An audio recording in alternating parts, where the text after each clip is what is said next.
ప్రియులారా, ఈరోజు దేవుని వాక్యాన్ని ప్రార్థనతో ప్రారంభించుకుందాము. ఈరోజు పునరుద్ధారపు దినం గనక మనందరము దేవుని ఆరాధించేటువంటి సమయం గనక దేవుని ఆరాధన చేసుకొని తర్వాత వాక్యాన్ని ధ్యానం చేసుకుందాం. పరిశుద్ధుడు అయిన దేవా, ప్రేమ కలిగిన మా తండ్రి, కృప కలిగిన మా ప్రభువా, ఇంతవరకు మీరు తోడై ఉన్నారు. ఆరాధనలో మీరు తోడై ఉన్నారు తండ్రి. ఇప్పుడు మేము వాక్యాన్ని ధ్యానించుకొని వస్తుండగా ప్రభువా, మీ సన్నిధి మాతో ఉంచి మీ ఆత్మతో మాట్లాడటానికి నాకు సహాయం చేయమని ప్రభువా, చీకటి శక్తులను ప్రతి విధమైన ఆటంకాలను యేసునామములో గద్దించుతున్నాను. ప్రభువా, వాక్య ధ్యానంలో ఆది నుంచి అంతం వరకు తోడయ్యుండి ఇది మాకు మేలుకరంగా మా ఆధ్యాత్మిక జీవితాన్ని పురికొల్పేదిగా మీకు మహిమార్థంగా ఉండటానికి సహాయం చేయమని, మీరే మహిమ పొందమని యేసు అని నీ నామంలో అతి వినయముగా బ్రతిమలాడి ఏడుకొని ప్రార్థించున్నాను తండ్రి, ఆమేన్. ప్రియులారా, ఈరోజు మనం ఆదికాండము 22వ అధ్యాయము 17వ వచనంలో ఒక వాక్యాన్ని చదువుకుందాము. ఆదికాండము 22:17 వచనం. నేను నిన్ను ఆశీర్వదించి ఆకాశ నక్షత్రముల వలెను సముద్ర తీరమందలి ఇసుక వలెను నీ సంతానమును నిశ్చయముగా విస్తరింపజేసేదను. దేవుడి మాటలు దీవించునుగాక. ప్రియులారా, అబ్రహాము మరి దేవుడి మాటకి విధేయతను చూపించాడు. విధేయతకి నిర్వచనం అబ్రహాము జీవితం కూడా ఒకటి అని మనం చెప్పుకోవచ్చు. దేవుడు ఆయన్ని ఏది చేయమంటే అది చేశాడు. ఏ స్థలానికి వెళ్ళమంటే ఆ స్థలానికి వెళ్ళాడు. నీ తల్లిదండ్రులను నీ జన్మభూమిని వదిలిపెట్టి నేను నీ చూపించు దేశానికి వెళ్ళమంటే ఆ విధంగానే మరి ఆయన జన్మభూమి అయినటువంటి ఇరాక్ దేశాన్ని వదిలిపెట్టి, అంటే ఆ రోజుల్లో దానిని కల్దీలు దేశము అని అనేవాళ్ళు, ఆ కల్దీలు దేశాన్ని వదిలిపెట్టేసి మరి దేవుడు చూపించినటువంటి కనాను దేశానికి ఆయన రావటం జరిగింది. అది అంత ఈజీ కాదు. తను ఎరిగినటువంటి వారిని వదిలిపెట్టి, తనకు తెలిసినటువంటి భాషను వదిలిపెట్టి, మాతృభాషను వదిలిపెట్టి, తనకు తెలియనటువంటి ప్రజల మధ్య, తనకు తెలియనటువంటి భాష మాట్లాడే వారి మధ్య ఉండటం అనేది చాలా చాలా కష్టతరం. ఎందుకంటే ఏ అవసరాలు వచ్చినా కూడా ఆయన తెలిసినటువంటి ప్రజల దగ్గర ఉంటే, తల్లిదండ్రుల దగ్గర ఉంటే ఆయన కష్టాన్ని వారికి చెప్పుకోవచ్చు, ఆయన కావలసిన సహాయాన్ని ఆయన పొందవచ్చు. కానీ ఆయన ఎరగనటువంటి ప్రజల మధ్యకి, భాష మధ్యకి వెళ్ళినప్పుడు ఆయనకి అవసరం వచ్చినా కూడా ఎవరు సహాయం చేయరు. ఎందుకంటే కొత్త వారికి ఎవరు కూడా ఏదైనా అప్పు అడిగినా ఎవరు, ఏదైనా సహాయం అడిగినా కూడా చెయ్యరు. అది మనకు తెలిసినటువంటి విషయమే. కానీ అబ్రహాము దాని అర్థం ఏంటంటే, ఇండైరెక్ట్గా అబ్రహాము నీవు నా మీదే ఆధారపడాలి అనేటువంటి పాఠాన్ని నేర్పించటానికి అబ్రహాముని నూతనమైన దేశానికి నడిపించాడు. దేవుడు మాటకి ఆయన విధేయతను చూపించాడు. ఎంతగా విధేయతను చూపించాడంటే ఎన్నో పాఠాలు ఆయన నేర్చుకోవాల్సి వచ్చింది. ఆయన పిలువబడ్డప్పుడు 75 సంవత్సరాల వయసులో ఆయన పిలువబడ్డాడు. మరి సంతానం లేదు, ఆస్తి అయితే విస్తారంగా ఉన్నది. మరి కావలసినది ఒకానొక సమయంలో అబ్రహాము ఈ విధంగా ప్రార్థన చేశాడు. తండ్రి అయిన అబ్రహామా, ఆదికాండం 17వ అధ్యాయంలో మనం చదువుకుంటే ఆ మాట ఉంటుంది, నీవు నాకు ఏది ఇచ్చినా కూడా ఏమిటి, నేను సంతానం లేని వాడినై పోస్తున్నానే అని చెప్పేసి అబ్రహాము దీనంగా వేదంతో ప్రార్థించినటువంటి ఆ ప్రార్థన మనం వినగలుగుతాము.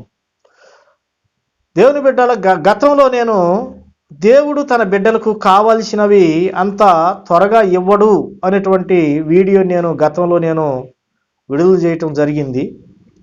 ఆ వీడియోలో తన బిడ్డలైన వారికి ఆయన అంత త్వరగా కావాల్సిన వాటిని, అది ఉద్యోగం కావచ్చు, లేదా సంతానం కావచ్చు, ఏదైనా కావచ్చు, తన బిడ్డలైనటువంటి వారికి ఆయన అంత ఈజీగా ఎక్కడ ఇవ్వటం జరగలేదు.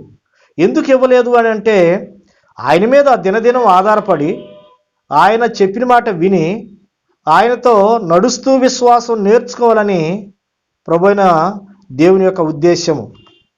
అందుకనే ఆయన తన బిడ్డలకి ప్రేమించటం లేదని కాదు, దీనిని బట్టి ఆయన ప్రేమించటం లేదని కాదు, కానీ ఆయన ఉన్నతమైన ఆశీర్వాదం ఇవ్వాలని, పరలోక రాజ్యం ఇవ్వాలని ఆయన కోరుకుంటూ ఉన్నాడు. అబ్రహాము 100 సంవత్సరాల వయసులో దేవుడు వాగ్దానాన్ని నెరవేర్చాడు. ఇస్సాకుని సంతానంగా ఇవ్వటం జరిగింది. మరి ఇస్సాకు సుమారుగా 16 సంవత్సరాలు మరి జీవించిన తర్వాత ఇస్సాకును మోరియా పర్వతం దగ్గరికి తీసుకెళ్ళి బలిగా ఇవ్వమన్నప్పుడు అబ్రహాము అప్పటికే విశ్వాసంలో ఉన్నతమైన స్థానంలో ఉన్నాడు గనక దేవుడి మాటకు లోబడి మోరియా పర్వతం మీద ఆయన బలిగా ఇవ్వటానికి తీసుకెళ్ళి బలిగా ఇచ్చేటువంటి సమయంలో దేవుడు అబ్రహాముతో, అబ్రహామా, నీకు ఒకగాని ఒక కుమారుడు నాకు వెనుక తీయలేదు గనక దీనిని బట్టి నీవు దేవునికి భయపడువాడవని నేను గుర్తించి ఉన్నాను అని ప్రభు చెప్పేసి ఆయన ఆ వాగ్దానాన్ని ఈ వాగ్దానాన్ని అబ్రహాంకి ఇచ్చాడనమాట. మనం చదువుకున్నటువంటి వాగ్దానం అదే. నేను నిన్ను ఆశీర్వదించి ఆకాశ నక్షత్రంలో వలెను సముద్ర తీరమందలి ఇసుక వలెను నీ సంతానము నిత్యముగా విస్తరింపజేసేదను అని వాక్యంలో కొంత బాగున్నది. అబ్రహాము సంతానంలో 2 వైవిధ్యమైనటువంటి ఆశీర్వాదాలు సంతానాన్ని మనం చూడగలుగుతున్నాం ప్రియులారా. ఇక్కడ మనం జాగ్రత్తగా మనం చదువుకున్నటువంటి వాక్య భాగంలో చూసుకున్నట్టుగైతే ఆకాశ నక్షత్రములు, సముద్ర తీరమందల ఇసుక, ఈ 2 పాయింట్లని మనం చూసుకున్నట్టుగైతే ఆయన సంతానం ఏ విధంగా ఉంటుంది? ఒకరేమో ఆకాశ నక్షత్రముల వలె ఉంటారంట, మరి ఒకరు సముద్ర తీరమందలి ఇసుక వలె ఉంటారంట. ఈ 2 ఒకదానికొకటి ఆపోజిట్గా లేవా? నక్షత్రాలేమో ఆకాశంలో ఉంటే దానికి ఆపోజిట్లో ఇసుక భూమి మీద ఉంటుంది, ముఖ్యంగా సముద్ర తీరంలో ఉంటుంది. అందుకనే సముద్ర తీరం అని దేవుడు మెన్షన్ చేయటం జరిగింది. అసలు నక్షత్రాలు లేదా ఇసుక, ఈరోజు మనం ధ్యానించుకునేటువంటి అంశము ఆకాశ నక్షత్రములు, సముద్ర తీరమందలి ఇసుక అనేటువంటి ఈ వైవిధ్యమైనటువంటి అంశాన్ని గురించి మనం చర్చించుకుందాం లేదా ధ్యానించుదాము. సముద్ర తీరమందలి ఇసుక మీరు చూసారా? ఎండాకాలంలో మనం చూసుకున్నట్టుగైతే, ఎడారి ప్రాంతాల్లో మనం చూసుకున్నట్టుగైతే ఆ ఎడారి ప్రాంతాల్లో ఇసుక తుఫాన్లు వస్తూ ఉంటాయి. ఆ ఇసుక తుఫాన్లు వచ్చేసి, అంటే ఇసుకే గాలి వలె, మళ్ళీ గాలి ఏ విధంగా వేగంగా ప్రవహిస్తూ ఉంటుందో లేదా ఫ్లో అవుతూ ఉంటుందో, అదేవిధంగా ఇసుక కూడా తుఫాను వలె గాలిలో కలిసిపోయి ఏదైతే అడ్డం వచ్చిద్దో దానిని క్రమ్మేసిద్ది అన్నమాట. అది చెట్టు కావచ్చు, ఇంకెవరన్నా కావచ్చు, గుట్ల కావచ్చు, ఏదన్నా కానీ అది ఇసుక మేటతో నింపబడిద్ది. తర్వాత అక్కడ మనకి చెట్లు ఏమీ కనపడవు అన్నమాట. అంటే ఇసుక నేచర్ ఏంటంటే అస్థిరతకు గుర్తు అన్నమాట. ఇసుక యొక్క స్వభావం ఏంటి? ఇసుక చిన్న గాలికే అటు ఇటు వెళ్తూ ఉంటుంది. మనం బళ్ళు మీద కానీ లేదా నడుచుకుంటూ వెళ్ళేటప్పుడు కానీ సుడిగాలి వచ్చినప్పుడు చిన్న చిన్న ఇసుక రేణువులు వచ్చేసి మన కళ్ళల్లో కూడా పడతా ఉంటాయి. అది మనకు తెలుసు. అంటే దాని అర్థమైంది, ఇసుకకు ఒక స్థిరత్వం ఉండదు. అంటే ఇక్కడ అదేవిధంగా అబ్రహాము సంతానమైనంత మాత్రం చేత ఈనాడు క్రైస్తవులను కూడా మనం ఈ 2 భాగాలుగా విభజించవచ్చును అని ఈ వాక్యాన్ని బట్టి మనం నేర్చుకుంటాం. కనుక ఇశ్రాయేలు ప్రజలు కూడా ఆనాడు వాదిస్తూ ఉండేవాళ్ళు, ఆ విధంగా విర్రవీగుతూ ఉండేవాళ్ళు. మేము అబ్రహాము సంతానము, మేము ఆశీర్వదించబడిన వారము, దేవుడు చెప్పాడు కదా, ఆ వాక్య భాగాన్ని చివరి వరకు చదువుకుంటే, నీ సంతానమైన వారు తమ శత్రువుల గౌనులను స్వాధీనపరచుకుంటారు అని దేవుడు వాగ్దానం చేశాడు. ఆ వాగ్దానాన్ని తీసుకొని మేము అబ్రహాము సంతానము, మేము ఆశీర్వదించబడిన వారము, మరి మాకు ఎదురుండదు, మేమేం చేసినా కూడా దేవుడు క్షమిస్తాడు, అదేవిధంగా మమ్మల్ని ఆశీర్వదించుతాడు, మేము ఆశీర్వదించబడిన వారమే, మాకు ఏ నష్టము కష్టము అపాయాలు ఉండవు, మా శత్రువులు మా కాళ్ళ కింద ఉంటారు అని చెప్పేసి అనుకుంటా ఉండేవాళ్ళు. అనుకుంటా దేవుడికి దూరం అయిపోయారు. తర్వాత వారు నానా రక శత్రువుల చేత, ప్రపంచ చక్రవర్తుల ద్వారా, అంటే వారు గ్రీకులు కావచ్చు, పర్షియన్స్ కావచ్చు, రోమా ప్రభుత్వం కావచ్చు, నెబుకద్నెజర్ రాజు కావచ్చు, ఈ విధమైనటువంటి అష్షూరీయులు కావచ్చు, ఈ విధమైన వారి చేతుల్లో వారు లెస్సగా ఓడిపోయి చెరపట్టబడి దాసులుగా జీవించారు, కట్టు బానిసలుగా జీవించారు. రెండో ప్రపంచ యుద్ధ కాలంలో ఇశ్రాయేలు ప్రజలనగా యూదులను హిట్లరు ఊసకోత కోసాడు.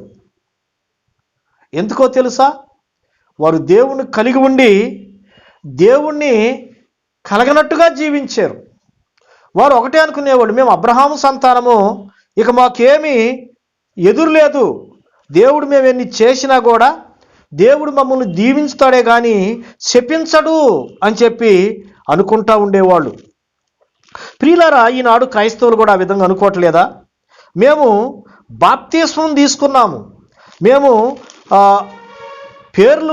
మేము క్రైస్తవులుగా మారిపోయాము, దేవుడు మేము ఏం చేసినా కూడా మమ్మల్ని ఆశీర్వదించుతాడు, మేము అడిగినవన్నీ కూడా ఆయన ఇస్తాడు, మేము కేవలం బాప్తిస్మం తీసుకొని వారానికి ఒకసారి చర్చికి అటెండ్ అయిపోయి ఏదో మాకు కలిగిన దానిలో నుంచి దశమ భాగాలు ఇవ్వటం, దేవుడి సేవకులకి కానుకలు ఇవ్వటం, మరి హాల్ నైట్ ప్రేయర్కి పాల్గొనటం, లేదా సంఘ మధ్యవారంలో జరిగేటువంటి ప్రార్థనలకు మేము పాల్గొంటే చాలు, ఉద్యోగ కూటాల్లో మేము పాల్గొంటే చాలు, మేము పరలోకానికి వెళ్ళిపోతాము, మాకు యేసు ప్రభు మా దేవుడు, మేము ఎన్ని చేసినా కూడా ఆయన మమ్మల్ని క్షమించుతాడు, ఆయన ప్రేమ కలిగిన వాడు అని చెప్పేసి ఈనాడు చాలామంది క్రైస్తవులు అనుకునేటువంటి మాట అదే.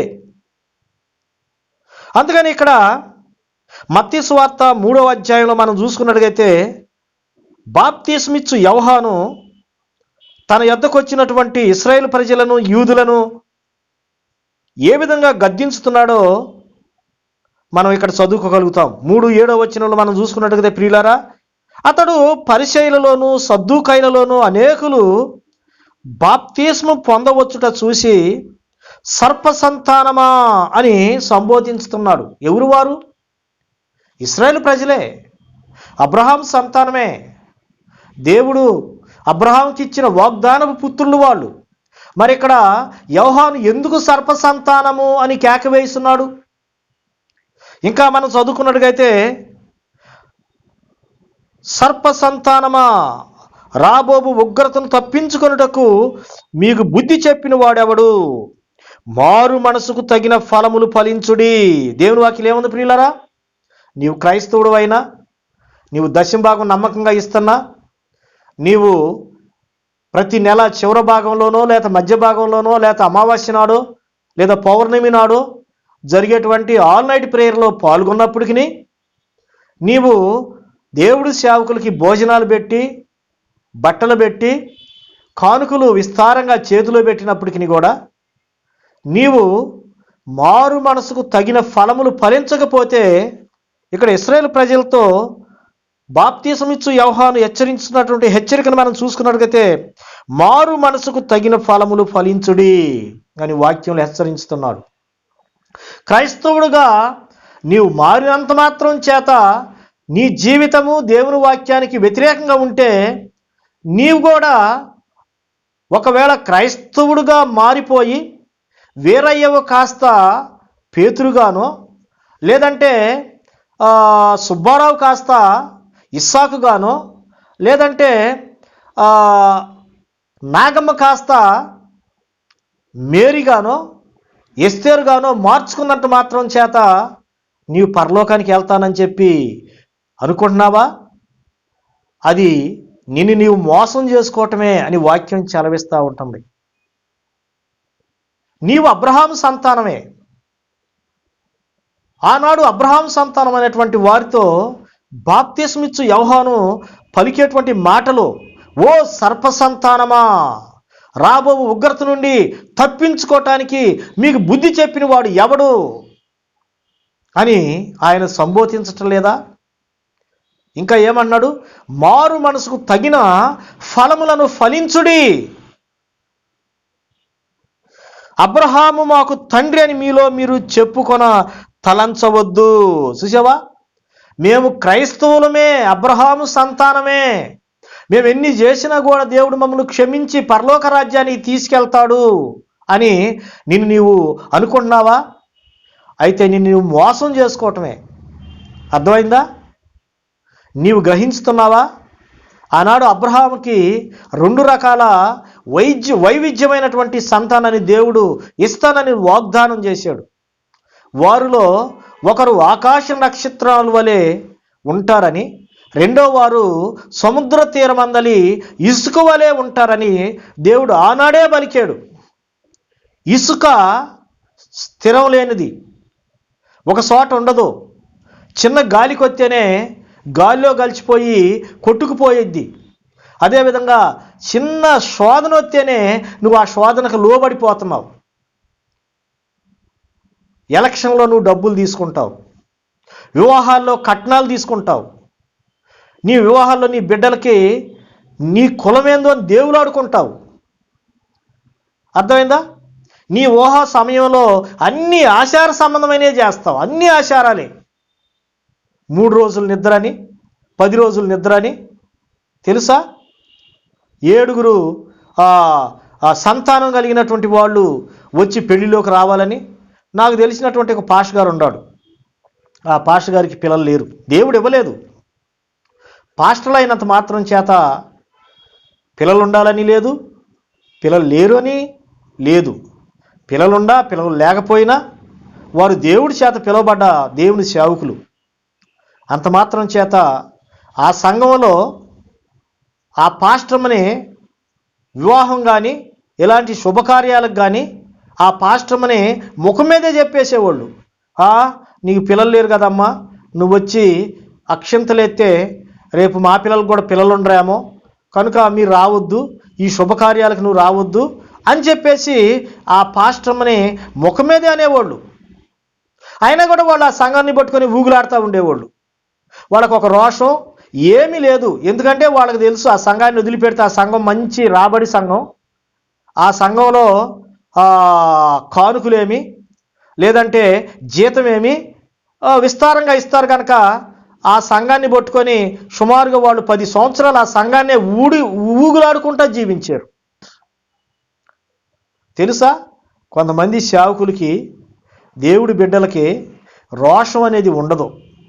ఎవరెన్నేమన్నా మనం మంచిగా బ్రతుకుతున్నాము, మనకి అన్ని సౌఖ్యాలు ఉన్నాయి, కరెంటు బిల్లు కట్టేది లేదు, మనకి ఇల్లు అద్దె కట్టేది లేదు, మనం ఎక్కడికి పోతే అక్కడ మంచి భోజనాలు పెడుతున్నారు, ఈ పండగలు వచ్చినట్టు ఈ క్రిస్మస్ పండగ ఇలాంటి పండగలు వస్తే ఎన్ని చీరలు వస్తున్నాయి, ఎన్ని ప్యాంటు షర్ట్లు వస్తున్నాయి, మాకు ఎన్ని వస్తున్నాయి, ఎవరేమనుకుంటే మాకేంది అని సర్దుకొని తుడుచుకెళ్ళే రకాలు ఈనాడు క్రైస్తవ సంఘాలలో దేవుడి బిడ్డలుగా చలామణి అవుతున్నారు, దేవుడి సేవకులుగా చలామణి అవుతున్నారు.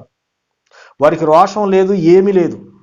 అయితే చివరికి ఆ సంఘస్థులు ఆయన్ని బలవంతంగా తీసి అవతాలు పెట్టేశారు. ఎక్కించుకున్న అన్నాళ్ళు మీద ఎక్కించుకున్నారు, భుజాల మీద ఎక్కించుకున్నారు, అవసరమైతే నెత్తి మీద ఎక్కించుకున్నారు. ఆయనకి అన్ని సకల సౌకర్యాలు కలిగించారు. ఆయన వెళ్ళకపోతుంటే చివరికి బలవంతంగా, పాస్టరో ఇక ఈ రోజు నుంచి నీవు మా సంఘంలో పాస్టర్గా ఉండటానికి వీల్లేదని చెప్పి అవతాల మన తోటకూర మొక్క వలె తీసి అవతాలు పెట్టారు. అయినా కూడా ఆ పాస్టర్ గారిని పిలిపిస్తూ ఉంటే వాళ్ళు వచ్చి ఆ సంఘంలో పాల్గొని ఏదో మేకపోతు గాంభీర్యంతో మమ్మల్ని మా మీద ఎంత ప్రేమ ఉంటే మమ్మల్ని మళ్ళీ పిలిపించారు అని వాళ్ళు చెప్పుకోవటం నేను వింటే నాకే సిగ్గేసింది. ప్రియులరా, దైవజనుడు రోషం కలిగిన వాడు. ఏలియా మన పితరుడు, అబ్రహాము మన పితరుడు, సొదొమ గొమొర్రా రాజులు. ఇదిగో జనాన్ని మాకిచ్చి ఆస్తి మొత్తం నువ్వే తీసుకో అని చెప్పి అబ్రహాముతో అన్నప్పుడు ఆకాశం వైపు తన చేతులెత్తి, యెహోవా జీవము తోడు, మీ ఆస్తిలో చిల్లి గవ్వ కూడా నాకు అవసరం లేదు. ఎందుకో తెలుసా? ఒకవేళ నేను తీసుకుంటే అబ్రహాముని మేమే గొప్పవాడి చేసాము అని చెప్పి రేపు మీరు చెప్పుకుంటారు. అది నా దేవుడి నామానికి అవమానం, నాకు అవసరం లేదు అని చెప్పేసి కాళ్ళతో దన్నేశాడు. ఎలీషా ప్రవక్త దగ్గరికి నయమాను కొన్ని వేల రూపాయలు విలువ చేసేటువంటి, లక్షల రూపాయలు విలువ చేసేటువంటి బంగారం, వెండి, దుస్తులు తీసుకొని వచ్చి ఆయన ద్వారా స్వస్థపడిన తర్వాత, అయ్యా ఇది కానుకగా తీసుకుంటే యెహోవా జీవం తోడు, ఒక్క నూలు పోగు కూడా నేను తీసుకుని అవసరం లేదు, వెళ్ళిపో, దేవుడు నాకు ఉచితంగా ఇచ్చాడు, ఉచితంగా నీకు ఆ ఆరోగ్యం వచ్చేసింది కనుక, ఆ స్వస్థ వచ్చింది కనుక నీవు నాకేమీ వద్దని చెప్పి తృణీకరించినటువంటి వారు మన పితరులు. తెలుసా? నీవు క్రైస్తవుడు, నిజమైన క్రైస్తవురాలువి, క్రైస్తవుడు, యేసుక్రీస్తు రక్తంలో నిజంగా నువ్వు కడగబడిన దానివైతే ఒక దైవజనుడు భార్యను నువ్వు ఆ విధంగా అనలేవు, ఒక దైవజనుడిని ఆ విధంగా తృణీకరించలేవు. నీవు ఆనాడు దేవుడు అబ్రహాముకు చెప్పినట్టు విధంగా నీ సంతానం సముద్ర తీరమందల ఇసుకరేణు వలె ఉంటారు అని చెప్పాడు. చూసావా? నీవు ఆ ఇసుకకు సంబంధించిన దానివి గనక నీవు అబ్రహాము సంతానమే. యేసు ప్రభు చెబుతున్నారు, మీరు అబ్రహాము సంతానమని నాకు తెలియను కదా. నీకు దేవుడికి తెలుసు నీవు అబ్రహాము సంతానము అంటే నీవు క్రైస్తవురాలు అని దేవుడికి తెలుసు. నా ప్రియ సహోదరి సహోదరులారా కదా, దేవుడికి తెలుసు. దేవుడు ఒప్పుకుంటా నువ్వు క్రైస్తవురాలువే, నువ్వు బాప్తీసం తీసుకున్నావు, దశమ భాగం ఎత్తున్నావు, అన్నీ చేస్తున్నావు, కానీ నీ నేచర్ ఇసుక లాంటిది. తెలుసా? అబ్రహాము సంతానమైనంత మాత్రం చేత అందరూ రక్షణ పొందరు అని పరిశుద్ధైన పౌలు చెబుతున్నాడు. అబ్రహాము సంతానంలో 2 రకాల వైవిధ్యం కలిగినటువంటి బిడ్డలు పుట్టారు. ఒకళ్ళు సముద్ర తీరమందలి ఇసుక రేణువు లాంటి వారు, అంటే వాళ్ళు ఎప్పుడు భూ సంబంధమైన వారే. వారి ఆలోచనలు, వారి విధానము అంతా కూడా భూ సంబంధంగా ఉంటుంది. యోహాను సువార్త 8వ అధ్యాయములో యేసు ప్రభు వారే ఆయన దగ్గరకు వచ్చినటువంటి ఆ యూదులతో ప్రభు ఈ విధంగా చెబుతున్నాడు, మీరు అబ్రహాము సంతానం. 37వ వచనం మనం చూసుకుంటే ప్రియులారా, మీరు అబ్రహాము సంతానమని నాకు తెలియను. Yes, I recognized you are a Christians. నాకు తెలుసు మీరు అబ్రహాము సంతానం అని నాకు తెలుసు. మళ్ళీ ఆ వాక్యాన్ని మనం కంటిన్యూ చేసినట్టుగైతే 8:37వ వచనంలో మనం కంటిన్యూ చేసినట్టుగైతే, అయినను మీలో నా వాక్యమునకు చోటు లేదు గనక నన్ను వెదుకుతున్నారు. చూసారా? ఎవరండి? పాస్టర్ అమ్మా నీకు పిల్లలు లేరు, నీవు శుభకార్యాలకు రాకూడదని చెప్పేది ఎవరు చెప్పగలుగుతారు? దైవజనురాలతో మీరే కదా ఇష్టపడి ఆ దైవజనుల్ని పెట్టుకుంది. కొన్ని సంఘాల్లో దైవజనుల్ని జీతానికి పెట్టుకుంటారు. జీతానికి పెట్టుకొని, అయ్యా మేము నెలకి ఒక 3,000 5,000 ఇస్తాము, మీరు మా సంఘంలో ఇల్లు ఉంది కదా, చర్చి కూడా ఉంది కదా, మీరు పాస్టర్ పని చేయండి, మీరు చేసే వృత్తిని మానేయండి, పాస్టర్ పని చేయండి, మేము మీకు కొంత సహాయం ఇస్తాము, ఆ సహాయంతో మీరు బ్రతకండి, నెలకు వచ్చే వారం వచ్చే కానుకలు మాత్రం మీరు ముట్టకూడదు.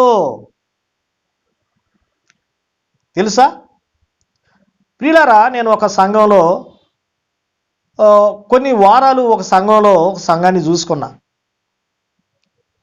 ఆ సంఘంలో కుటుంబ ప్రార్థన పెడితే ఆ డైరెక్టర్ అన్నాడు, పాస్టర్ అయ్య గారు, ఎంత చక్కగా పిలుస్తాడో ఆయన, పాస్టర్ అయ్య గారు మీరు ఆ సంఘంలో కుటుంబ ప్రార్థనలు ఎన్నిసార్లు పెట్టారండి? 2 సార్లు పెట్టానండి, 2 ఇళ్ళ దగ్గర పెట్టానంటే వారు మీకు ఎంత ఇచ్చారండి అని అడిగాడు. ఆశ్చర్యపోతాం, నా వంతు అయిపోయింది. ఆశ్చర్యపోతాం, ఇలాంటి డైరెక్టర్లు లోకంలో ఉన్నారా? అమెరికా నుంచి స్పాన్సర్లు సంపాదించుకుంటూ మాకు ఎవరు ఏమీ ఇవ్వరండి, మేము కష్టపడి మేము ఈ పరిచర్య చేస్తున్నామని చెప్పి అంటారు. ప్రియులారా, దేవుడు చూస్తలేదా? నాకు తెలియను, I know you are a sons of Abraham, but there is no word of mine. నా వాక్యం మీలో లేదు. మీరు నాకు తెలుసు అబ్రహాము సంతానం అని తెలుసా ప్రియులారా? కానీ అబ్రహాము సంతానంలో ఉన్నట్టు ఇసుక రేణువులు మాట్లాడే మాటలవే. లోక సంబంధమైనటువంటి ఆచారాలు చేస్తారు, అన్నీ చేస్తారు. మళ్ళీ మేము అబ్రహాము సంతానమే, మేము క్రైస్తవులమే, పెద్దలు వారు లేకపోతే ఏమీ జరగదు, సంఘంలో ఏమీ జరగదు. అప్పటి వరకు కొట్లాట పెట్టుకొని వస్తారు, బూతులు మాటలు మాట్లాడతారు, అన్నీ లోక సంబంధించిన మాటలు మాట్లాడతారు. మళ్ళీ వచ్చేసి అగ్రపీఠముల మీద కూర్చుంటారు, సంఘ పెద్దలుగా కూర్చుంటారు. ఒక చర్చిలో నేను చూసినటువంటి చర్చిలో ఒక యవనస్తుడు ఉండేవాడు. అంటే యవనస్తుడేం కాదు, ఆయన క్రిస్మస్ కనపడితే మళ్ళీ క్రిస్మస్కే కనపడతాడు. ఈ మధ్య ఆయన ఎప్పుడూ కనపడడు. కానీ ఆ సంఘంలో ఆ డైరెక్టర్ గారు ఆయనకే పెత్తనం ఇచ్చాడు. ఆయనకే అన్నీ గబగబా ఏదైనా ప్రోగ్రాం జరిగితే ఆయన ముందుంటాడన్నమాట. ఆయన సంఘంలో నడిపిస్తూ ఉంటాడు. తెలుసా, మన సంఘాల్లో ఈ విధంగా జరగతలేదా? అందుకనే కదా మీరు అబ్రహాము సంతానమని నాకు తెలియను, అయినను మీలో నా వాక్యమునకు చోటు లేదు కనుక నన్ను చంపవెదుగుతున్నారు. యేసు ప్రభుని చంపవెదుగుతున్నారు. యేసు ప్రభుని చంపగలుగుతావా? నీవు చంపగలుగుతావా? నేను చంపగలుగుతానా? మరి యేసు ప్రభు ఎందుకు ఈ విధంగా మాట్లాడుతున్నారు? సరే, ఆ రోజుల్లో యూదుల్ని ఆయన చంపుతున్నారు కనుక, చంపటానికి ట్రై చేస్తున్నారు కనుక నన్ను చంపవెదుగుతున్నారు. మరి అదే వాక్యం ఈనాడు మనం కూడా చదువుకుంటున్నాం కదా. మరి మనం క్రైస్తవులం కదా. ఈనాడు ప్రభు కూడా నన్ను చంపవెదుగుతున్నారని ఎందుకంటే మీరు మారు మనసుకు తగిన ఫలములు ఫలించటం లేదు కదా. చర్చిలోనేమో ఒక విధంగా ఉంటారు, అందరినీ ప్రైజ్రాలు చెబుతావు, అందరినీ ఎత్తుకుంటావు, అందరినీ వాటేసుకుంటావు. అసలు కొత్త వాళ్ళు ఎవరన్నా చూస్తే అమ్మో ఈయనకి ఎంత భక్తి ఉందో అని చెప్పేసి మభ్య పెడతావు. చర్చి వెలపలికి వెళ్ళాలి, నీ విలనయిజం బయటపడతా ఉంటుంది. అసలు నిన్ను మాట్లాడాలన్నా, నీ దగ్గరికి రావాలన్నా అసలు క్రైస్తవులైన వాటి వారే భయపడి సస్తారు. వామ్మో వాళ్ళు ఎలాంటి వాళ్ళు మీకు తెలియదయ్య గారు అని చెప్పుకోవట్లేదా ప్రియులారా? మత్తయి సువార్త 7:21 ప్రభు హెచ్చరించటం లేదా? ప్రభువా ప్రభువా అని నన్ను పిలుచు ప్రతివాడు పరలోక రాజ్యంలోకి ప్రవేశించడు. తెలుసా? అప్పుడు అంటారంట, ప్రభువా నీ నామం పేరట అద్భుతాలు చేసేవు నాయన, నీ నామం పేరట దయ్యాలను ఎలగొట్టాం ప్రభువా, నీ నామం పేరట స్వస్థపరిచాం ప్రభువా, మేము దాన ధర్మాలు చేసాం ప్రభువా, గుళ్ళు గోపురాలు కట్టించాం ప్రభువా అంటే అన్నాడు, never you are not enter into my kingdom. పరలోక రాజ్యంలో మీరు ప్రవేశింపలేరు. నువ్వు క్రైస్తవుడు విర్రబిగుతున్నావా? ఒకవేళ క్రైస్తవత్వాన్నే కలిగి ఉన్నావా? సర్టిఫికేట్లో కూడా నీవు క్రైస్తవుడుగానే ఉన్నావా? క్రిస్టియన్ అని చెప్పి నీ సర్టిఫికేట్లో ఉండయేమో. ప్రభు కొరకు నువ్వు త్యాగం చేసావు, మంచిదే. ఆ త్యాగం సరిపోయిద్ది అంటావా? దశంభాగం ఇవ్వటమే సరిపోయిద్ది అంటావా? దేవుడి సేవకులను చేర్చుకుని వారికి అన్ని విధాలా సహకరించడమే సరిపోయిద్ది అంటావా?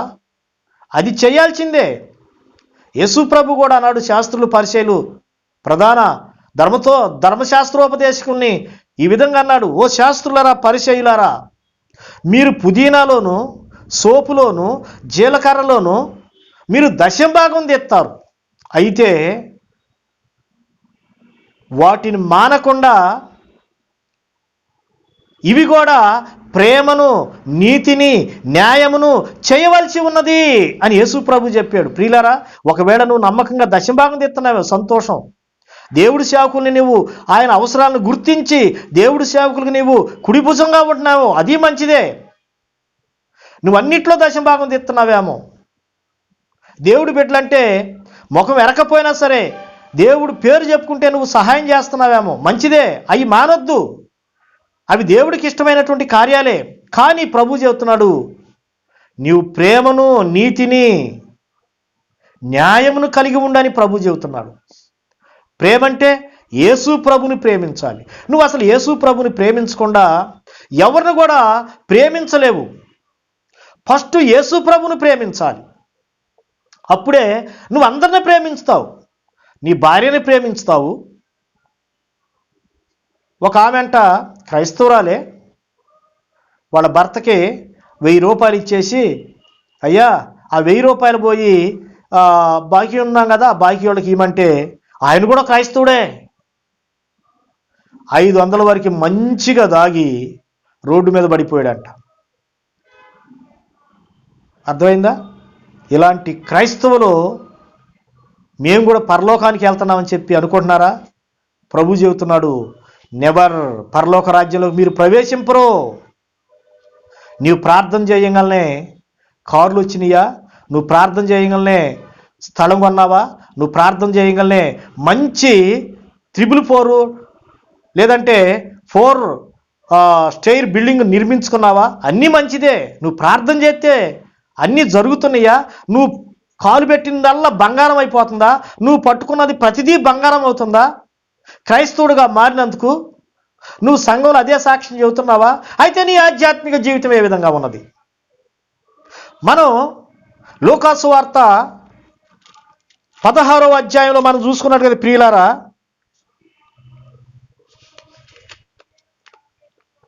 16వ అధ్యాయం 19 నుంచి 30 వరకు కనుక మనం చదువుకున్నట్టుగైతే, ఎస్పెషల్లీ అదంతా మనకు తెలిసిన కథే. ధనవంతుడు, పేదవాడు. ధనవంతుడు ప్రతిదినం సుఖించేవాడు. అబ్రహామే ఒప్పుకున్నాడు, కుమారుడా, భూలోకంలో నీకు ఇష్టమైనట్టుగా నీవు బ్రతికేవు, సుఖపడ్డావు. ఏమి వస్త్రాలు కట్టుకోవాలో ఆ వస్త్రాలు కట్టుకున్నావు, ఏమి తిన్నావు అది తిన్నావు, ఏమి తినాలనుకున్నావు అది తిన్నావు, ఏ కారు వాడాలనుకున్నావు ఆ కారు వాడేవు, నీ కోసం ఒక 20 రూముల బిల్డింగ్ నీవు కట్టుకున్నావు, నువ్వెంతో సుఖించేవు. ఆయన కూడా అంటున్నాడు 24వ వచనంలో, తండ్రివైన అబ్రహామా అని కేకేస్తున్నాడు. ఎక్కడుండి? అబ్రహాం ప్రక్కనే ఉండి కేకేస్తున్నాడా? బైబిల్ వాక్యంలో ఏముంది? పాతాళ లోకంలో ఉండి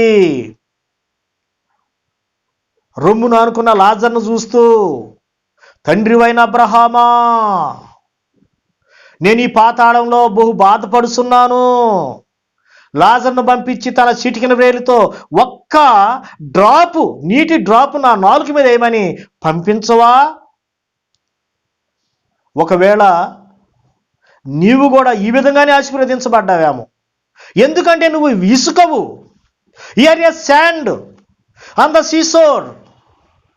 you got so many blessings from heavenly father. You pray, you got to cars. You prayed, you got to sites. Banjara Hills, in Banjara Hills, in the center of Hyderabad, everywhere, wherever you go, you must blessed maybe by God. దాన్ని బట్టి నువ్వు విర్రవీగుతున్నావా? ఓ ఇసుక, నువ్వు ఇసుక అనేది నీకు తెలియటం లేదా? అబ్రహాంకి 2 రకాలైన బిడ్డలను దేవుడు ఇస్తానని వాగ్దానం చేయలేదా? మనం చదువుకున్నటువంటి భాగం అదే కదా. నీ సంతానము ఆకాశ నక్షత్రాల వలె సముద్ర తీరమందల ఇసుక వలె ఉంటారని దేవుడు ఆనాడే వాగ్దానం ఇచ్చాడు. ఇది నువ్వు చేసేదేదో క్రైస్తవుడు అవటం వలన నీకు వచ్చినటువంటి ఆశీర్వాదాలు కాదు, అది అబ్రహాము ద్వారా వచ్చినటువంటి ఆశీర్వాదం. నీవు ప్రార్థన చేస్తే అన్నీ సంపాదించుకున్నావు. ఒక ఆయన సాక్ష్యం చెప్పాడు, ఆయన నేను ఏ ఉద్యోగాన్ని ప్రార్థన చేస్తే ఆ ఉద్యోగం దేవుడు ఇచ్చాడు, నేను 3-4 ఉద్యోగాలు మారాను అని చెప్పి సాక్ష్యం చెప్పాడు. కానీ ఆయన ఒక హిందూ షెడ్యూల్డ్ క్యాస్ట్ అని పేరు పెట్టుకున్నాడు. కానీ సంఘంలో ఆయన పెద్ద ఈలోక సంబంధంగా వచ్చే దీవెనలు వదిలిపెడతానికి లేదు, పరలోక సంబంధమైన దీవెనలు కూడా మాకు కావాలి. ప్రియులారా, అలాంటి స్థితిలో ఉండావా? సరే, షెడ్యూల్డ్ క్యాస్ట్ అయినంత మాత్రం చేత దేవుడు చెప్పండి నువ్వేం చేయబాక. నీ ఒక సంతానం, ఏ సంతానం, ఇసుక సంతానం వేరే ఉండవేం. నీ బిల్డింగ్లను చూసి, నీ కారులను చూసి, నీ నగలను చూసి, నీ చెప్పులను చూసి, నీ దగ్గరికి వచ్చేటువంటి వారును చూసి విర్రబీగుతున్నావా? విర్రబేగబాక. ప్రియులారా, ఆ ధనవంతుడు ఆ విధంగా విర్రబీగాడు, గుడులను కట్టించాడు, పాస్టర్లను పోషించవచ్చు, కానుకలు ఇవ్వచ్చు, అన్నీ చేయాలని బైబిల్ చెబుతుంది. కానుకలు ఇవ్వద్దని బైబిల్ చెప్పట్లేదు, అన్నీ చేయొచ్చు. కానీ అసలైంది ఆయన వాక్యం నీలో నిలిచి ఉన్నదా? The word of God staying in your heart with persistent or constant. దేవుని వాక్యం నీ హృదయంలో ఉన్నదా? ఈనాడు సంఘాలను పట్టుకొని మేము ఫలానా సంఘస్థులమి, మాకే పరలోకంలో స్థానం, మేము ఫలానా సంఘస్థులమి, అసలు మాకే స్థానం అని విర్రబీగుతున్నాము నీ సంఘాన్ని బట్టి. దేవుని వాక్యంలో, దేవుని రాజ్యంలో ఏ సంఘాలు లేవు. ఎవరున్నారో తెలుసా? Those who are cleansed with the blood of living God and walking with according to the living word of God. Those are enter into heaven. They are worthy of sitting beside of living God or living with living God. అలాంటి వారే పరలోక రాజ్యంలో ప్రవేశిస్తారు. కానీ నీ రాజు నీ కులాన్ని బట్టి, నీ ఆస్తిని బట్టి, నీ సందాలను బట్టి, నీకున్న బ్యాక్గ్రౌండ్ దానిని బట్టి నువ్వు పరలోక రాజ్యంలో ప్రవేశించలేవు. ఒకవేళ దైవజనులు నిన్ను ముందు పెడుతున్నారేమో, అన్నిటికంటే ముందు పెడుతున్నారేమో. దైవజనులు కూడా ఎరగనటువంటి సత్యం దేవుడికి తెలుసు. మీరు అబ్రహాము సంతానమని నాకు తెలియను, ఆయనను నా వాక్యమునకు మీలో చోటు లేదు, అందుకనే నన్ను వెదుకుతున్నారు. ఏ విధంగా చంపుతున్నావు? ఆనాడు యేసు ప్రభుని యోధా పట్టించాడు 30 వెండి నాణ్యాలకి. నువ్వు ఈనాడు యేసు ప్రభుని నీ లంచాలతో అమ్ముకుంటున్నావేమో, లంచాలు తీసుకుంటున్నావేమో. దేవుడు నీకు ఒక ఉన్నతమైనటువంటి ఆఫీసర్ పోస్ట్ ఇస్తే, ఒక ఆయన చాలా పేద స్థితిలో నుంచి చదివించడానికి వాళ్ళ తల్లిదండ్రులు చదివించలేకపోతే కూలి చేసుకొని చదువుకొని ఒక ఉన్నతమైన స్థానంలోకి వచ్చేసాడు, మున్సిపల్ కమిషనర్గా వచ్చేసాడు. ఫైనల్గా వాళ్ళు ఏసీబీ వాళ్ళకు దొరికిపోయాడు. ఆ మొత్తం కక్కిచ్చేసి ఆ ఉద్యోగాన్ని తీసి పడేశారు. క్రైస్తవుడే, క్రైస్తవులని పేరు పెట్టుకొని దేవుడు ఉన్నతమైన స్థానంలో ఉండి లంచాలు భోగేసుకున్నటువంటి ఓ ఇసుక,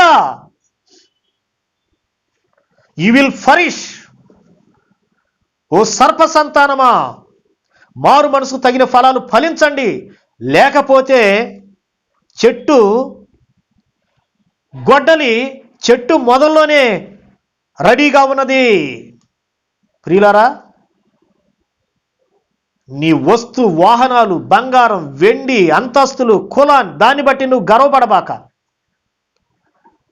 సంఘంలో నీకు మొదటి స్థానం ఇస్తున్నారేమో కానీ దేవుడు నీకు పరలోక రాజ్యంలో రావటానికి ఇష్టపడడు. ఆయన వాక్యాన్ని నువ్వు బ్రతికించు, ఆయన వాక్యం ద్వారా నువ్వు జీవించు. రోమీలకు రాసిన పత్రిక 8వ అధ్యాయము 5 నుంచి 11 వచనాలు మనం చదువుకున్నట్టుగైతే ప్రభువు ఈ విధంగా మాట్లాడుతున్నాడు. 5 నుంచి 11 వచనాల వరకు చదువుకో. రోమీయులకు రాసిన పత్రిక 8వ అధ్యాయం 5వ వచనం నుంచి 11వ వచనం. శరీరానుసారులు శరీర విషయముల మీద మనసుంతురు, ఆత్మానుసారులు ఆత్మ విషయముల మీద మనసుంతురు. శరీరానుసారమైన మనసు మరణము, ఆత్మానుసారమైన మనసు జీవము సమాధానమై ఉన్నది.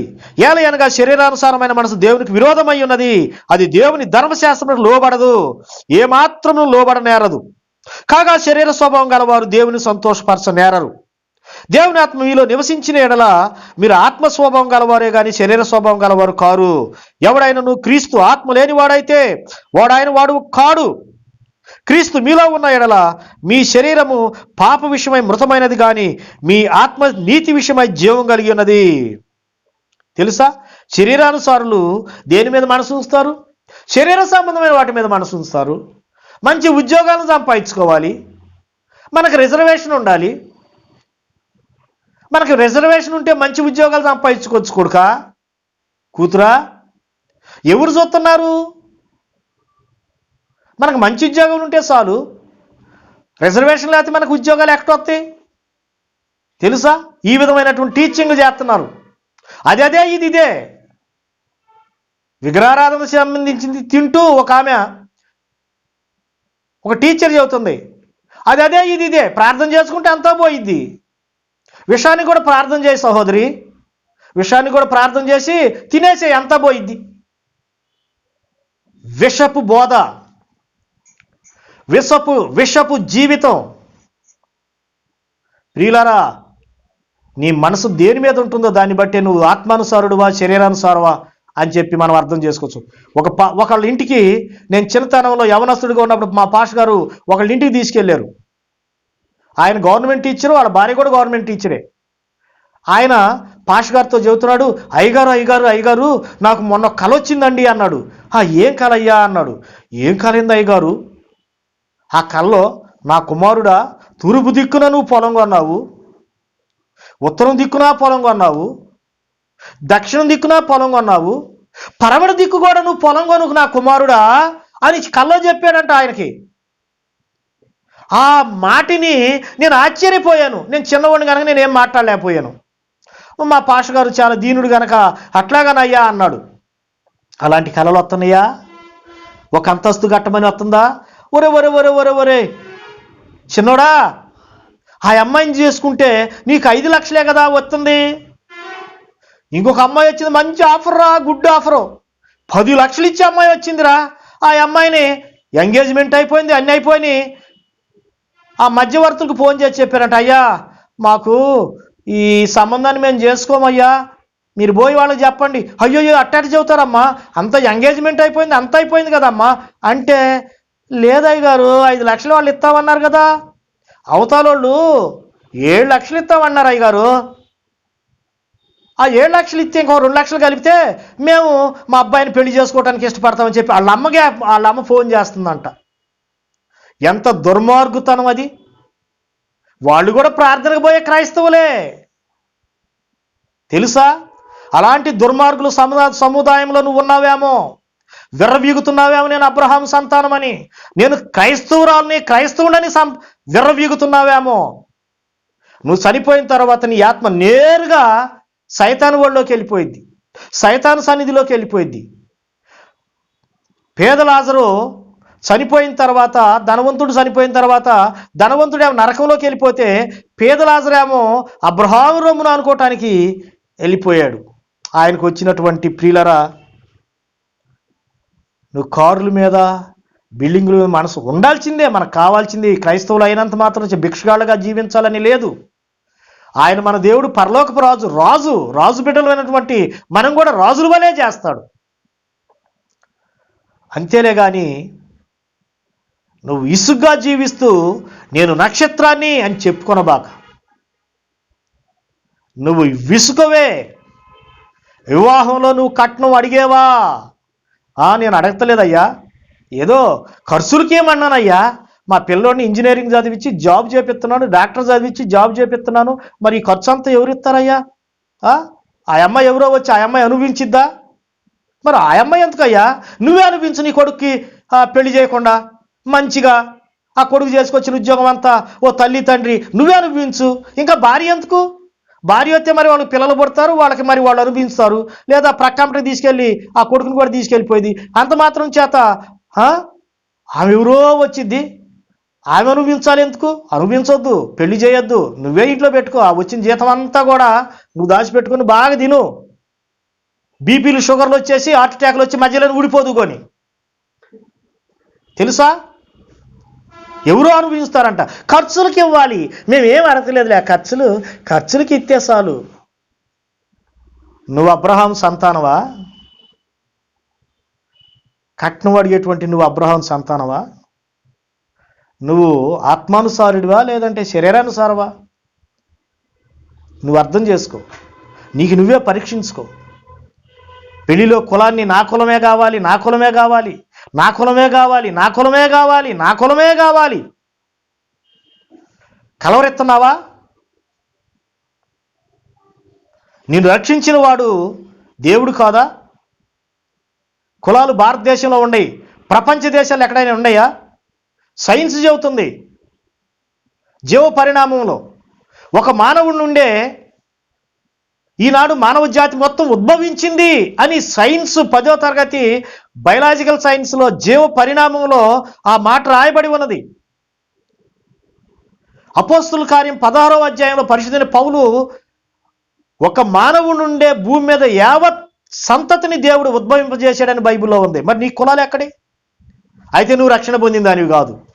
ప్రారంభంలో రక్షణ పొందినా తర్వాత మెల్లగా మెల్లగా మెల్లగా ఒక ఆమె అంటుంది, సిస్టర్ మీరు ఒకప్పుడు బొట్టు పెట్టుకోలేదు కదా, ఎందుకు ఇప్పుడు బొట్టు పెట్టుకున్నారంటే, బ్రదర్ మమ్మల్ని నా ఉద్యోగంలో ఒక ఇంతగా చూస్తున్నారు, నేనేదో ఇతర కులాల నుంచి వచ్చినట్టుగా వాళ్ళు భావిస్తున్నారు కనుక నేను బొట్టు పెట్టుకుంటే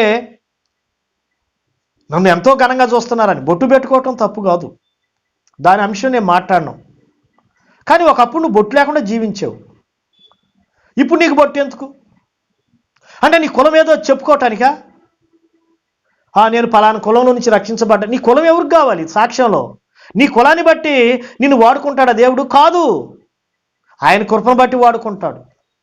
ఆయనకు కులం అవసరం లేదు, ఆయనకి జాతి అవసరం లేదు, ఆయనకు అందం అసలే అవసరం లేదు, ఆయనకు చదువు అవసరమే లేదు. నీ దీనత్వాన్ని బట్టి వాడుకుంటాడు ఆయన, నీ యథార్థాన్ని బట్టి వాడుకుంటాడు, ఆయన కృపను బట్టి వాడుకుంటాడు. ప్రియులారా, నువ్వు ఇసుకువా ఆకాశం నక్షత్రానివా? నక్షత్రాల గురించి నేను చెప్పేది ఏముంటుంది? ఎప్పుడు వాళ్ళ చూపులు పరలోకం వైపే ఉంటాయి. వాళ్ళు ఈ లోక సంబంధమైనవి దేవుడు ఇచ్చినా ఇవ్వకపోయినా, ప్రభువా నువ్వు ఇచ్చినా ఇవ్వకపోయినా నేను నీ బిడ్డనే, నీ కొరకు నేను జీవించుతాను, అవసరమైతే నా ప్రాణాన్ని ఇస్తాను, నేను అడిగింది ఇచ్చినా ఇవ్వకపోయినా పర్వాలేదు, నేను నీవే నా తండ్రివి, నాకుండా లేకపోయినా. లాజరు ఆ విధంగానే జీవించాడు, లాజరు ఆ విధంగా బ్రతికాడు. తనకున్న సమస్తాన్ని పోగొట్టుకున్నాడేమో, చివరికి చనిపోయే సమయంలో తినటానికి కూడా తిండి లేకుండా ఆ ధనవంతుని టేబుల్ మీద నుంచి వచ్చే మెతుకులు తినాలి, రొట్టె ముక్కలు తినాలని ఆశించాడు, అది కూడా దొరకలేదు. ఒకవేళ ప్రభు కొరకు నువ్వు ఆ విధంగా అవుతున్నావా? అయితే భయపడబాక. ఆనాడు లాజరు జీవిత చరిత్రను బైబిల్లో రాపించినటువంటి దేవుడు నీ పేరు నా పేరు పరలోకంలో రాపించుతాడు. నక్షత్రాల వలె జీవించుదాం, మనం నక్షత్రాల వలె బ్రతకాలి. అనేక మందిని దానియేలు గ్రంథము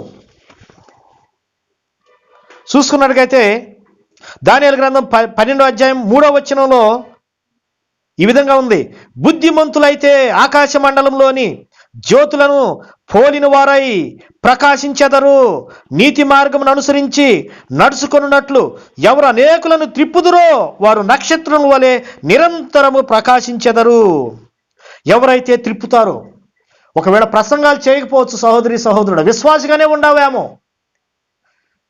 నీ జీవితం ద్వారా ఈనాడు అనేక మంది ప్రజలను ప్రభు వైపు త్రిప్పుతావు. నీ జీవితం ద్వారా, నీ జీవిత విధానం ద్వారా, నీ సాక్ష్యం ద్వారా నువ్వు ప్రజలను అనేక మంది వైపు దేవుడి వైపు త్రిప్పుతావేమో. నువ్వు నక్షత్రానివే. మత్తయి సువార్త 13వ అధ్యాయం 43వ వచనంలో ప్రభువైన యేసుక్రీస్తు ఈ విధంగా చెబుతున్నాడు, అప్పుడు నీతిమంతులు తమ తండ్రి రాజ్యములో సూర్యుని వలె తేజరిల్లుదురు. చెవులు గలవాడు వినుగాక. ప్రియులారా, తెలుసా, నక్షత్రం వలె జీవించుదాం. Compromise, there is no compromise to in this life. Whatever it may be loss, everything may be lost. It may be job. నువ్వేది కోల్పోయినా నీ ఒక నక్షత్రానివే. నీలో నక్షత్రపు దేవుడు నిన్ను నక్షత్రంగా ఎంచుకున్నాడు. నీకొచ్చే నష్టాలు కష్టాలను బట్టి నువ్వు భయపడాల్సిన అవసరం లేదు. ప్రభు కొరకు నమ్మకంగా జీవించుదాం. ఇసుగురేణుల వలె జీవించబాక. ఇసుగు వలె చెత్త వలె కొట్టుకెళ్ళిపోతావు. 1 కొరింథీయులకు రాసిన పత్రిక 10:40 మరియు ఆకాశ వస్తు రూపములు భూ వస్తు రూపములు కలవు. ఆకాశ వస్తు రూపముల మహిమ వేరు, భూ వస్తు రూపముల మహిమ వేరు. 41 సూర్యుని మహిమ వేరు, చంద్రుని మహిమ వేరు, నక్షత్రముల మహిమ వేరు. మహిమను బట్టి ఒక నక్షత్రమునకు మరి ఒక నక్షత్రమునకు భేదము కలదు కదా. నీవు నక్షత్రం అయినప్పటికీ కూడా దేవుడి కొరకు గొప్ప కార్యాలు చేయలేకపోతున్నావేమో, గొప్పగా ప్రజల వైపు తిప్పలేకపోతున్నావేమో. కొంతమంది నీ వలే రక్షణ పొందిన వాళ్ళు కోట్ల మందికి వాక్యం చెబుతున్నారేమో. అయినా కూడా మహిమను బట్టి నక్షత్రాలు, ఒక నక్షత్రానికి ఇంకొక నక్షత్రానికి మహిమ వేరు వేరు అని చెప్పి అన్నాడు. అయితే నువ్వు నక్షత్రానివే. నువ్వు భయపడబాక, కృంగిపోబాక. నీ సేవలో ఎంతోమంది రావట్లేదేమో, నీ సాక్ష్యం ఎంతమంది వింటలేదేమో, భయపడబాక. ఆయన ఏర్పాట్లో ఉండవు. ప్రియులారా, ఎన్నో వాక్యాలు ఉన్నాయి. జకరియా గ్రంథం 3వ అధ్యాయము 7వ వచనం నుంచి మనం చదువుకున్నట్టుగైతే ప్రియులారా, జకరియా గ్రంథము, కనుక మనం నక్షత్రాల వలె జీవించాలని ఆయన కోరుకుంటున్నాడు. అంతేగాని ఇసుక వలె ఉండొద్దు. పేరు ప్రఖ్యాతుల కొరకు మనం జీవించవద్దు. ప్రభు కొరకు జీవించుదాం. ఆయన వాక్యాన్ని మన హృదయంలో నిలుపుకుంటే ఆయన బ్రతికించినట్టే. ఆయన వాక్యానికి విరుద్ధంగా మనం జీవించితే ఆయన్ని దినదినం చంపినట్టే లెక్క. 3వ అధ్యాయము 7వ వచనం మనం చదువుకున్నట్టుగైతే జకరియా గ్రంథం, సైన్యములకు అధిపతియగు యెహోవా సెలవిచ్చినదేమనగా, నా మార్గములలో నడుసుసు నేను నీకు అప్పగించి దానిని భద్రముగా గైకొని ఎడలా నీవు నా మందిరం మీద అధికారివై నా ఆవరణములను కాపాడువాడగుదువు. మరియు ఇక్కడ నిలువబడు వారికి కలిగినట్లు నా సన్నిధిని నిలుసు భాగ్యం నీకు ఇత్తును. అది మనకు కావాల్సింది ప్రియులారా. ఈ వాగ్దానం దేవుడు మనలో నెరవేర్చునుగాక. క్రైస్తవ బిడ్డల్లో నెరవేర్చబడునుగాక. ఇసుక వలె జీవించేవేమో ఇంతవరకు, లోక సంబంధించిన వాటి కొరకు వెంపర్లాడేవేమో, క్రైస్తవ సాక్ష్యాన్ని సమాధి చేసి క్రైస్తవుడుగా బఫూను వలె, క్రైస్తవ లోకంలో బఫూను వలె జీవించేవేమో నాకు తెలియదు సహోదరి సహోదరుడా. అయితే ఇప్పుడైనా నీవు ఆయన మహిమ కొరకు జీవించాలని నీ మనసును మార్చుకో. మారు మనసుకు తగిన ఫలమును ఫలించు. ఆ నక్షత్రాలతో దేవుడు చెబుతున్నాడు, నీవు నా మందిరం మీద అధికారివై నా ఆవరణములను కాపాడువాడు వగుదువు. ఆయన మందిరాన్ని, ఆయన ఆవరణాన్ని కాపాడేటువంటి సెక్యూరిటీ గార్డుగా నియమించుతానన్నాడు ఆయన. అంతేకాదు, నా సన్నిధిలో నిలుసు భాగ్యం నీకిత్తును. ఇక్కడ నిలువబడు వారికి కలిగినట్లు నా సన్నిధి నిలుసు భాగ్యం నీకిత్తును. అది మనకు కావాల్సింది. ఈ లోకము ఏదో ఒక రోజు మనం చనిపోతాం. మనం సంపాదించిన ఆస్తులు మన వెనకేడితే రావు. తెలుసా? నువ్వు సంపాదించిన బిల్డింగులు వెనకేడితే రావు. అన్యుల వలె జీవించొద్దు. మనం దేవుడి బిడ్డల వలె జీవించుదాం. ఒకవేళ ఇసుక వలె నీవు జీవించేవేమో ఇప్పటివరకు, నక్షత్రాల వలె జీవించడానికి ప్రారంభించు. నీ ఒక నక్షత్రానివి, ఇసుకువు కాదు. దేవుడు నిన్ను నక్షత్రం వలె ఆయన సన్నిధిలో నిలుసు భాగ్యం కొరకు నిన్ను ఏర్పాటు చేసుకున్నాడు. అయితే నువ్వు ఇసుక వైపు చూసి, ఇసుక మాదిరికరాన్ని, ఇసుక లాంటి మనుషుల వైపు చూసి, నామకార్థ క్రైస్తవుల వైపు చూసి నీవు కూడా అటువైపు వెళ్ళిపోతున్నావా? నీ స్థానం నక్షత్రమైన స్థానం, నక్షత్ర స్థానం. ఆయన మందిరావణంలో కాపాడువాడు వలె నిన్ను దేవుడు చేస్తారని వాగ్దానం చేస్తున్నాడు. దేవదూతల నిలుసు భాగ్యము నీకు నాకు ఇవ్వాలని ఆయన కోరుకుంటున్నాడు. అందుకనే దేవుడు నన్ను క్రైస్తవుడిగా మార్చబడ్డాం. కానీ దేవుడు నన్ను ఆయన సన్నిధికి పిలిచాడు కానీ ఇసుక వలె జీవించడానికి కాదు. కొంతమంది ఈ సేవకుడు గద్దిస్తే ఇంకొక చోటకి వెళ్తారు. అర్థమైందా? అలాంటి వారుగా ఉండబాక. నిన్నెక్కడైతే దేవుడు పిలిచాడు అక్కడే నీ ఉండాలి. ఒకవేళ నువ్వు ఆ స్థలాన్ని మారిపోయి ఇంకొక ఊరు వెళ్తే అక్కడ దానికి సంబంధించిన మందిరం లేకపోతే అప్పుడు వేరే సంఘానికి దేవుడిని అడిగి వెళ్ళు. అంతేగాని ఒక్క ఊరిలో ఉంటూ ఈ మందిరం కాదు ఇంకొక మందిరం, ఈ మందిరం కాదు ఇంకొక మందిరం, ఇది బాగాలేదు నాకు అది బాగాలేదు అంటే నువ్వు ఖచ్చితంగా విసుకువే. అలాంటి నేచరు అస్థిరమైన ఇసుక్కుంటుంది. అలాంటి వాడుగా ఉంటావా? ఒకవేళ నువ్వు ఈ మందిరంలో గద్దిచ్చారని ఇంకొక మందిరానికి వెళ్ళి ఓ పెద్ద దేవదూతాలే బాప్తీసాలు తీసుకొని ఓ దేవుడు మమ్మల్ని రక్షించాడని చెప్పుకున్నా నీకు రక్షణ లేదు. నువ్వెక్కడైతే తీయబడ్డావు మళ్ళీ అక్కడికి వెళ్ళాల్సిందే. అది దేవుడి ఏర్పాటు. దేవుడు మనల్ని నక్షత్రాల వలె ఉంచడానికి దేవుడు ఏర్పాటు చేసుకున్నాడు. అబ్రహాము సంతానానికి 2 రకాల సంతానాన్ని ఇచ్చాడు. అబ్రహాంకి ఒకళ్ళు నక్షత్రం వలె ఆకాశంలో ప్రకాశించడానికి, ఒకళ్ళు సముద్ర తీరమందలి మనుషులు త్రొక్కబడటానికి. ఈ రెండిట్లో ఏ గ్రూపుకు సంబంధించిన దానివో ఈ వీడియో చూసిన తర్వాత నువ్వే డెసిషన్ తీసుకో. ఆ డెసిషన్ నీ చేతుల్లోనే ఉన్నది. దేవుడు ఈ వాక్యాన్ని దీవించునుగాక. ప్రార్థన చేసుకుందాం. పరిశుద్ధుడా, ఈ వాక్యాన్ని దీవించి నీ బిడ్డలో మీకు మహిమార్థంగా జీవించడానికి సహాయం చేయమని యేసు నీ నామములో వేడుకొని ప్రార్థించున్నాను తండ్రి. ఆమెన్. ప్రియులారా, దేవుడు మిమ్ములను మీ సంఘాలను దీవించునుగాక. ఆమెన్.